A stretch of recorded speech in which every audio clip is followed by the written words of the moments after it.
I never thought I'd be the type of person to snoop through my wife's things or hire a private investigator, but I guess no one ever does until they're pushed to the edge. Amanda and I have been married for 9 years, and while our marriage hasn't been perfect, I thought it was solid. That belief has been crumbling for months now, leaving me wondering if I ever truly knew the woman I married. It all started with small, almost imperceptible changes. Amanda became distant. Her laughter felt forced, her smile never quite reaching her eyes. She began turning down dinners with friends or family gatherings, claiming she was swamped with work or exhausted. At first, I thought it was just a rough patch. Work stress, maybe. But the excuses kept piling up. One weekend, she said she had a work conference out of town, yet she never mentioned it beforehand. That wasn't like her. Amanda was always meticulous about planning, especially when it came to work. I tried brushing it off. People go through phases, right? But as the weeks turned into months, I couldn't ignore the nagging feeling that something wasn't right.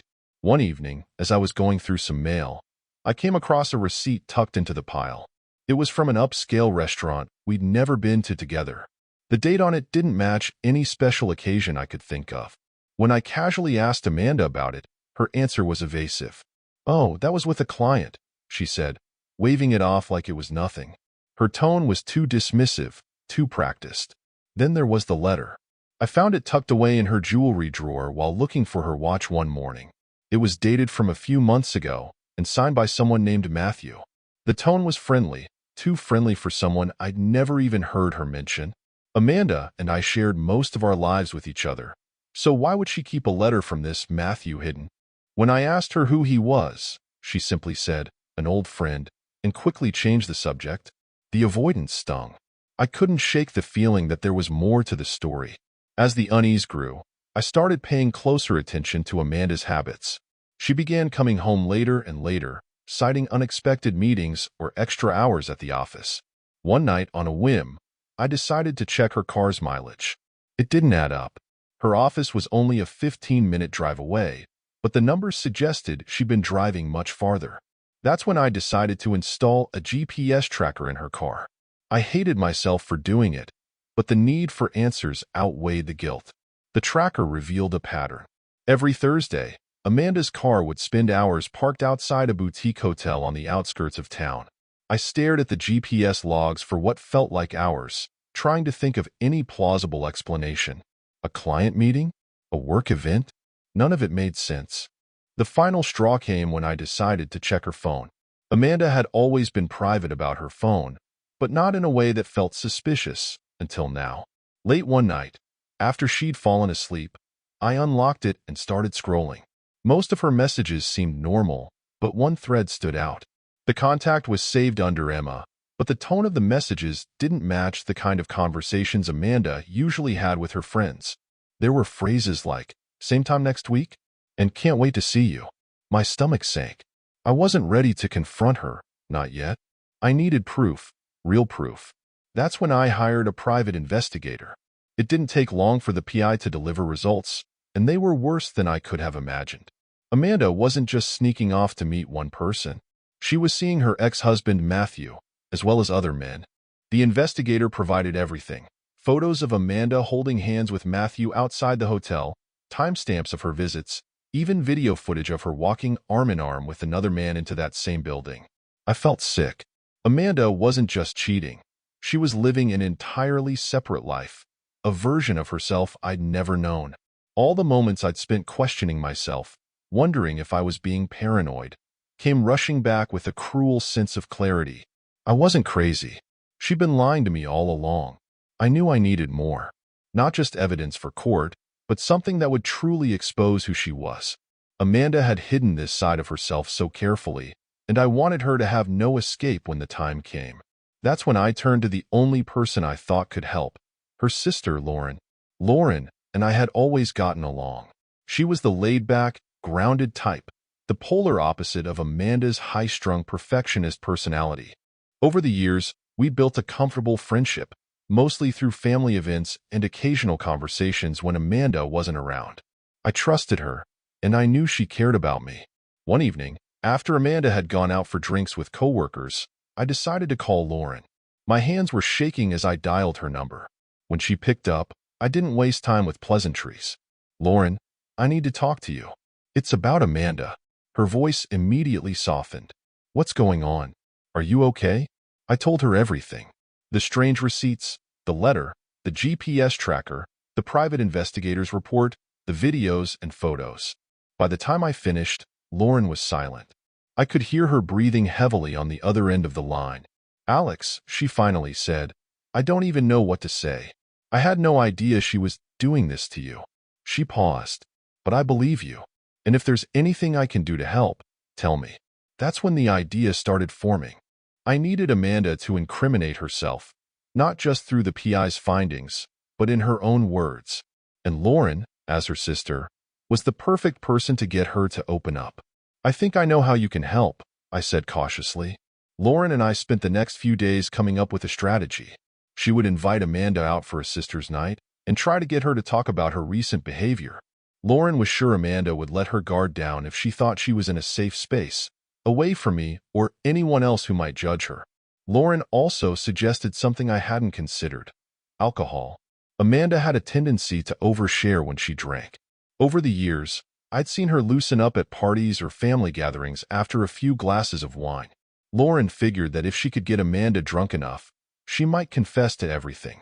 We decided on a location. It was small, quiet, and the kind of place Amanda would feel comfortable.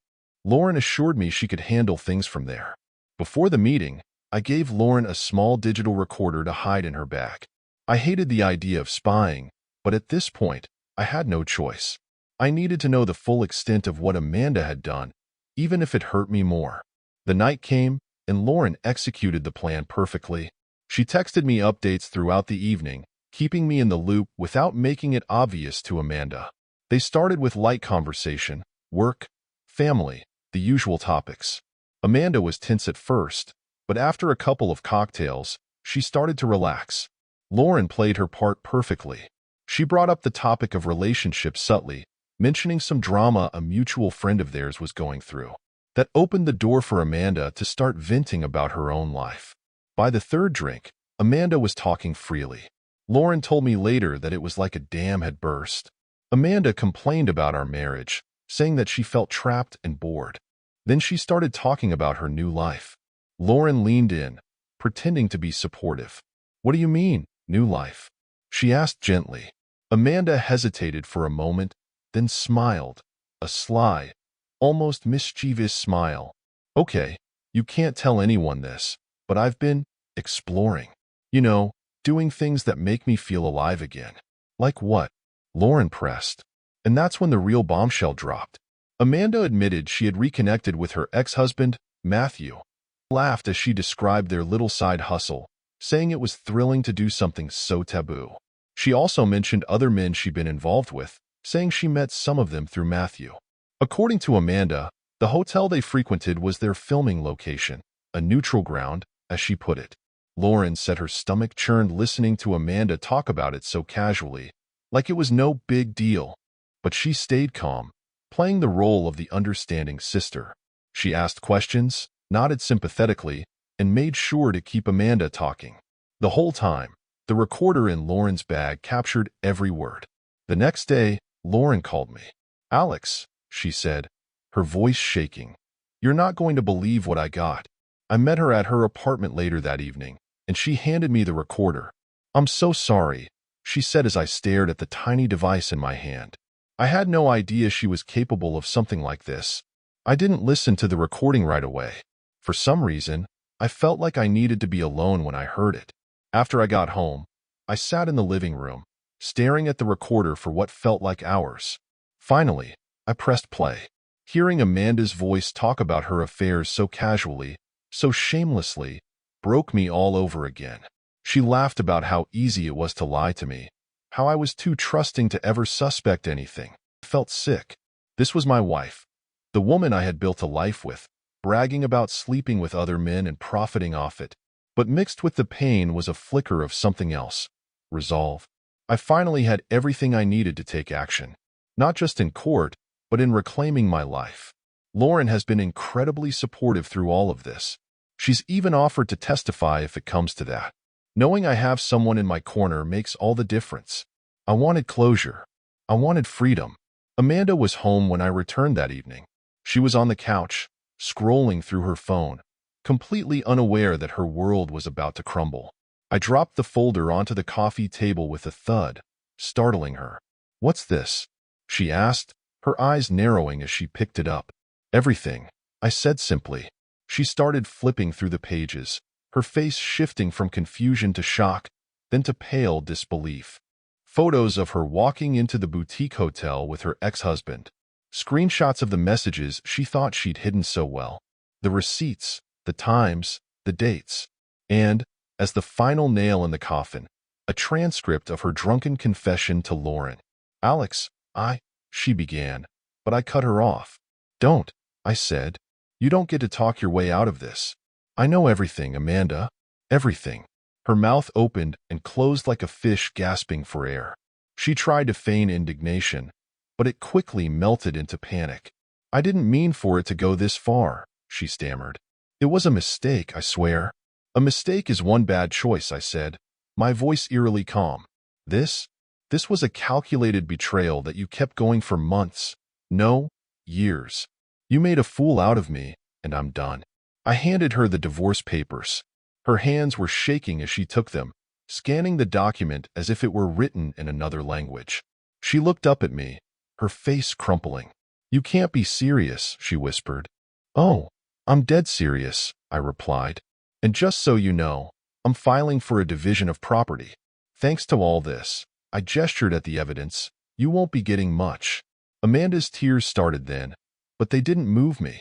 I'd spent too many nights lying awake, wondering what I'd done wrong, blaming myself for her coldness.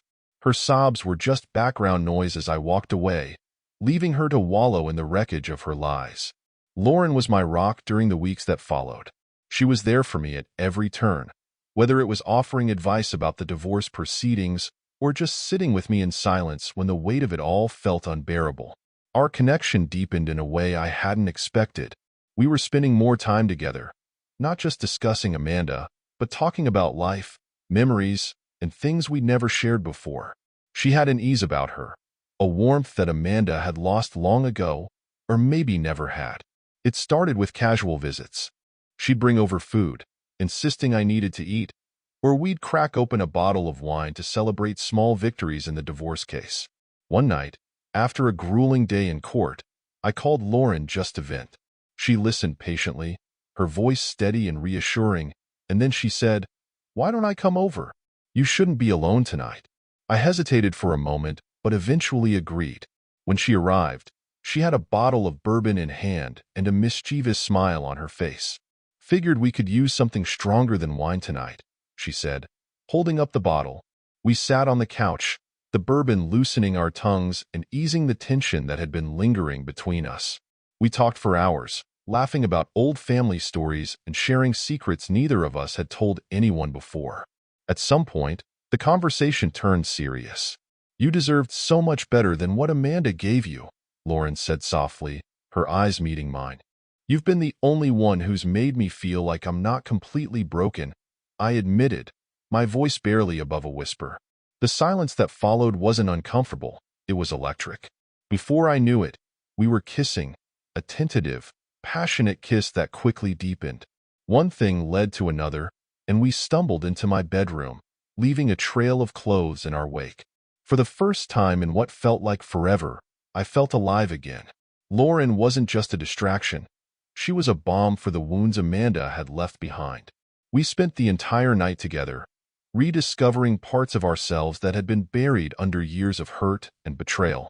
The next morning, as sunlight streamed through the curtains, Lauren and I lay tangled in the sheets, both of us quiet but content.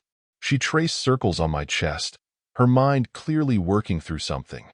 "Alex," she said finally, her tone hesitant but excited, "I have an idea." I raised an eyebrow. "What kind of idea?" Her lips curled into a sly smile. "What if we turned the tables on Amanda?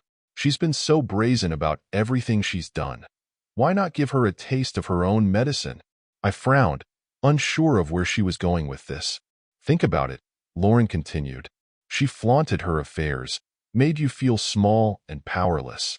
What if we showed her she's not the one in control anymore? That she's not the only one who can play this game? I stared at her, the wheels in my mind turning. And how exactly do you suggest we do that? Lauren's smile widened. We make a video. Together. I blinked, my brain catching up to what she was suggesting. It was bold. It was insane. And yet, the more I thought about it, the more it felt perfect. That evening, Lauren and I set up a simple camera in the bedroom. It wasn't elaborate or planned. It was raw, real, and a declaration of everything Amanda had lost. Afterward, we both laughed at the absurdity of what we'd just done. Are we really sending this to her? I asked, still catching my breath. Absolutely, Lauren said, her eyes gleaming with mischief. She needs to know she lost. Completely. The next day, I sent the video to Amanda. No message. No explanation. Just the file. It didn't take long for the fallout to begin. Amanda called me within minutes, screaming into the phone. How could you do this to me? She shrieked. Do what? I said calmly. You started this game, Amanda. You don't get to be mad when someone else plays it better. She was furious, of course, but I didn't care. For the first time in months, I felt like I had the upper hand. And Lauren was right there with me, her presence a constant reminder that I wasn't alone in this. The divorce was finalized shortly after, and Amanda walked away with far less than she'd expected. Her fury over the video only cemented the fact that she'd lost, not just in court, but in life. Lauren and I continued to grow closer, our connection deepening into something neither of us had planned, but both of us welcomed. In the end, Amanda's betrayal destroyed one life, but it gave me the chance to rebuild a better one. And for that, I'm strangely grateful.